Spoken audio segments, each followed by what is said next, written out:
नमस्कार, संस्कृति दर्शन में आप सभी का स्वागत है। मैं हूं पूनम शेखावत। संस्कृति दर्शन में आज हम आपको दिखाएंगे कि वो कौन सा पद है जिसे देता है यहाँ सम्मान, वो कौन सा है पद जो बनाता है इंसान को इंसान, वो कौन सा है पद जिसकी छाया में मिलता है ज्ञान। आखिर कौन है वो जो कराता है सही दिशा की पहचान।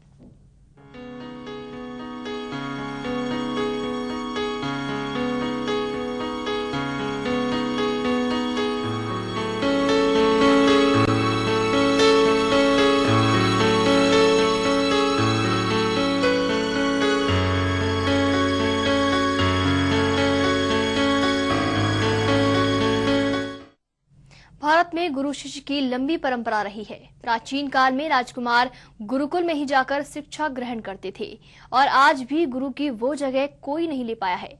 गुरु ही है जो हमारे जीवन में ज्ञान रूपी दिया जलाता है।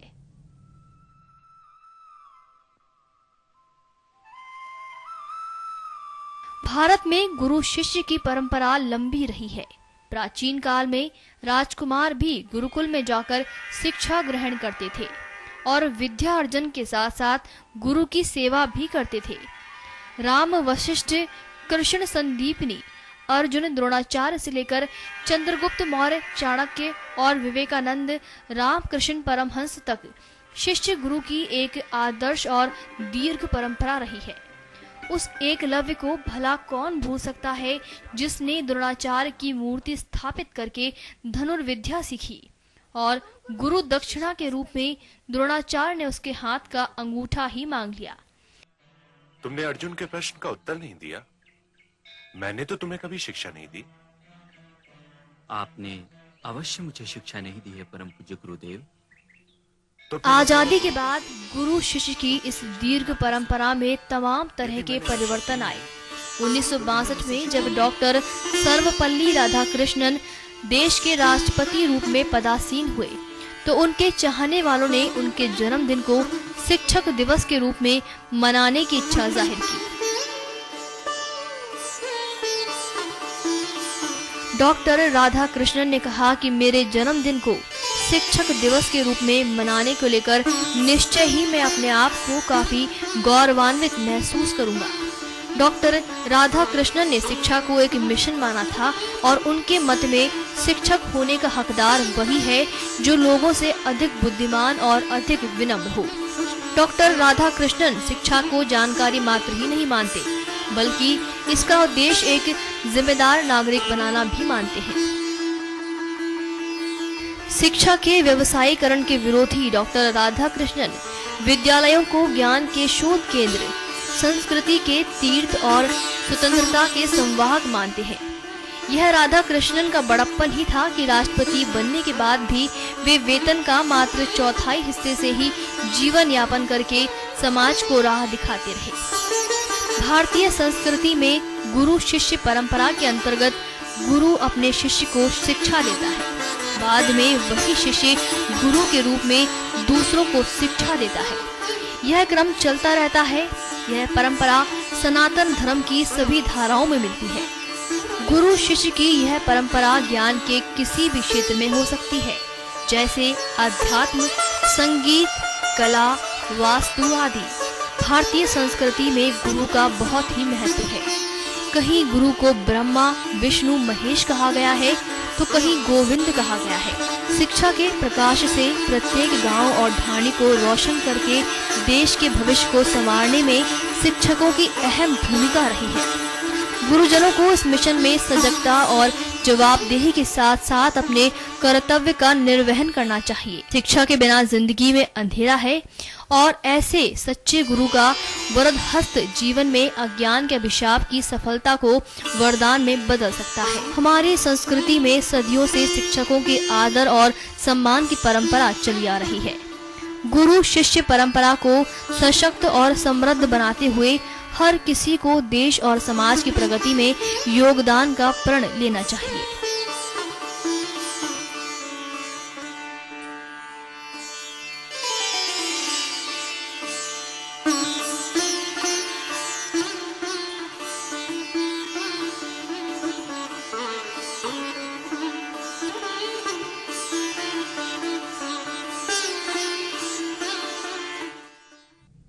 अगर इंसान मन में ठान ले तो सब कुछ कर सकता है।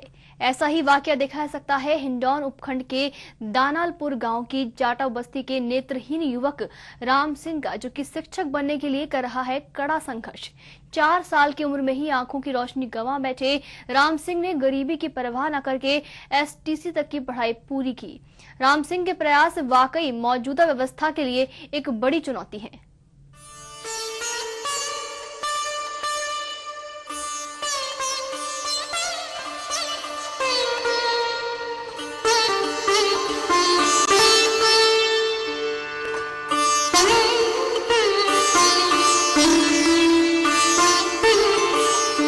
विद्यार्थियों के सर्वांगीण विकास में शिक्षक का महत्वपूर्ण योगदान सदैव होता है, क्योंकि शिक्षक विद्यार्थी को उसके लक्ष्य तक पहुंचाने के लिए भरपूर सहयोग देता है। एक शिक्षक विद्यार्थी को शिक्षा के साथ साथ ऐसे सद्गुण भी प्रदान करता है जिससे वो देश का बेहतर नागरिक बन सके। ऐसा ही सपना लेकर चुनौती दे रहा है राम सिंह जाटव, जो बचपन से ही नेत्रहीन होते हुए भी अपनी निर्धनता की ओर में शिक्षक बनने के लिए कड़ा संघर्ष कर रहा है।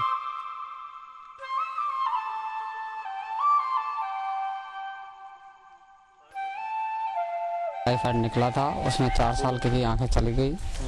फिर बाद में इधर उधर मतलब पिताजी ने दिखाया, लेकिन कोई आंख हुई नहीं, संभावना नहीं थी आंख होने की।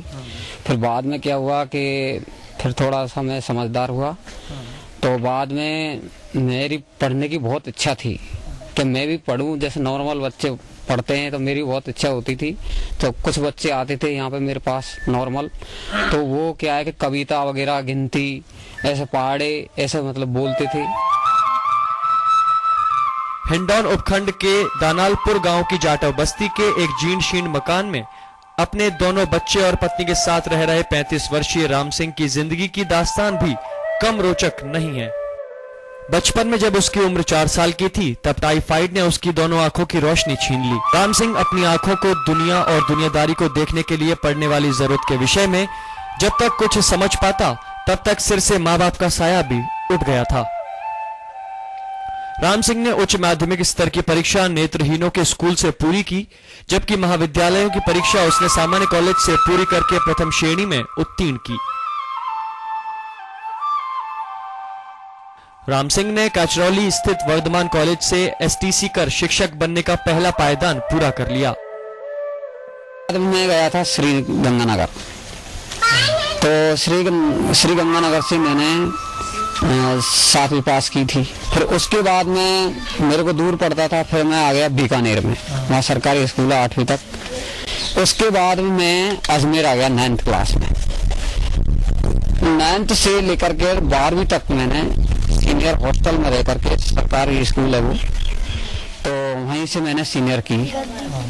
फिर बाद में मैंने रेगुलर फर्स्ट ईयर में एडमिशन लिया गवर्नमेंट कॉलेज अजमेर। फिर सेकेंड ईयर और BA तक मैंने वहाँ पे शिक्षा प्राप्त की।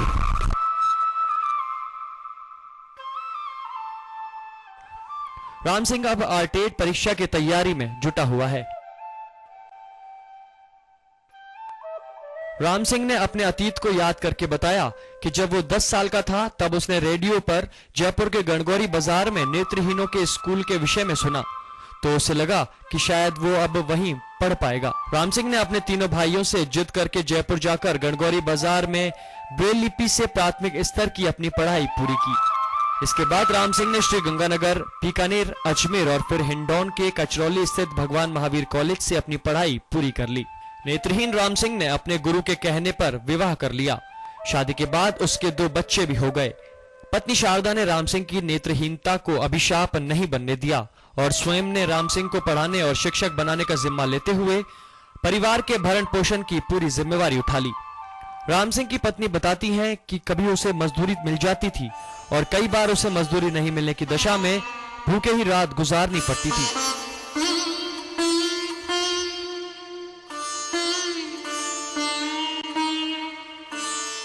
मजदूरी करेंगे।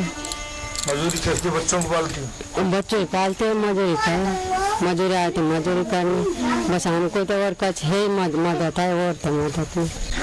हाँ, पढ़ाई में देखा काम पर लगाने पड़ते पढ़ाई, और कमाए और आए मजदूरी तो और कमाए। सो दो से ऐसे आते तो और कभी तो आते नहीं, आते तो और मजदूरी करने। अंधेरे को कोसने से अच्छा है कि एक दीप जलाएं। लोग ये ना सोचें कि ये काम नहीं कर पाएगा, बल्कि ये सोचें कि इस काम को वो जरूर कर सकता है। ये मानना है नेत्रहीन युवक राम सिंह का। इन्होंने अपने अंदर इस जज्बे को समेटते हुए कामयाबी को स्पर्श किया। राम सिंह ने अभी तक अपनी कमजोरी को अपने ऊपर हावी नहीं होने दिया। इस वजह से आज वो एक कामयाब इंसान के रूप में भी जाने जाते हैं। वो अपनी जिंदगी से हार मानने वाले लोगों के लिए एक मिसाल बन गए। एचबीसी न्यूज के लिए करौली से भगवान मोदी की रिपोर्ट।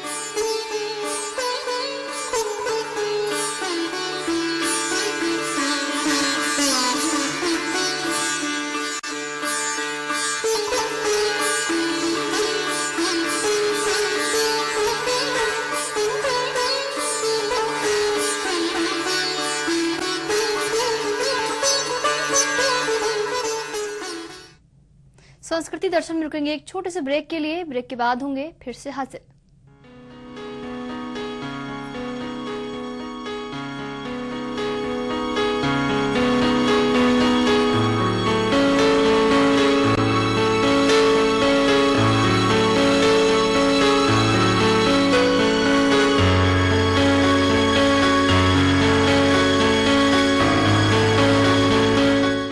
अगर आपका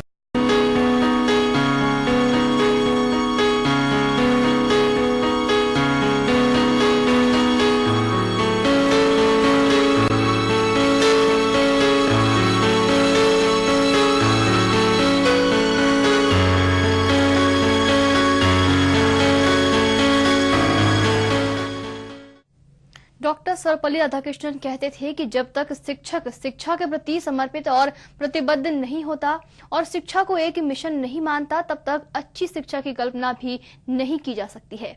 इसी सोच के साथ हमारे कई शिक्षक जुटे हैं बच्चों को काबिल बनाने की कवायद में। पश्चिम बंगाल के 24 परगना में एक रिटायर्ड शिक्षक अपने दम पर ज्ञान का दीप जलाए हुए हैं। पश्चिम बंगाल के 24 परगना में विद्यासागर आवासीय शिशु शिक्षा विद्यालय चला रहे कुंतल कुमार घोष के लिए शिक्षा व्यवसाय नहीं बल्कि धर्म है। वे समाज के सुविधाओं से वंचित बच्चों को शिक्षित करने की मुहिम में जुटे हैं। उनके उल्लेखनीय योगदान के लिए उन्हें 2005 में राष्ट्रपति पुरस्कार से भी नवाजा जा चुका है। শিক্ষার যে পরিবেশটা, সেই পরিবেশটা আদর্শ বিদ্যালয়ের পরিবেশ রচনা করে অভিভাবক ছাত্র শিক্ষক সম্মিলিত প্রচেষ্টায় একটা শিক্ষা পরিবেশ তৈরি করা, সেটা আমি করতে পেরেছি আমি মনে করি। তারই সফল পুরস্কার হিসাবে রাষ্ট্রপতি পুরস্কার। এই বাড়িতে বাবার বেশি পয়সা নেই, এই বাড়িতে ওখানে একদম ভালো না পরিবেশটা, তাই এখানে এসেছি। এখানে পড়াশোনায় কি ধরনের সহযোগিতা পাওয়া মাস্টারমশাইয়ের কাছে? মাস্টারমশাইরা এখানে আমাদের কোনো অসুবিধা বুঝতে দেয় না। বাড়িতে যেরকম বাচ্চারা থাকে আমরাও এখানে সেরকম থাকি। পুজোর দিনগুলো ছুটির দিনগুলো কেমন কাটে এখানে? ভালোই কাটে। পুজোর সময় জামা কাপড় দেওয়া সমস্ত কিছু ব্যাপারটা ভালো। পুজোর সময় মাস্টারমশাইরা জামা প্যান্ট কিনে দেয়, যা চাই তাই দেয়। कुंतल के अपने स्कूल में सभी बच्चों को निःशुल्क शिक्षा दी जाती है। सरकारी स्कूल शिक्षक के पद से रिटायर हो चुके कुंतल ने राष्ट्रपति पुरस्कार से मिली राशि का इस्तेमाल भी इस विद्यालय के संसाधनों को बढ़ाने के लिए किया। রাষ্ট্রপতি পুরস্কারের যে 25,000 টাকা পেয়েছিলাম, সেই 25,000 টাকা দিয়েছিলাম। আমার নিজস্ব তখন টাকা ছিল 25,000, সেটা দিয়েছিলাম 50,000। আর রিটায়ার করার পর গভর্নমেন্টের কাছ থেকে যে টাকা পেয়েছি আমি, সেই টাকা থেকে 1 লাখ টাকা দিয়েছি। এই মোট 1.5 লাখ টাকা আমার ব্যক্তিগত দান।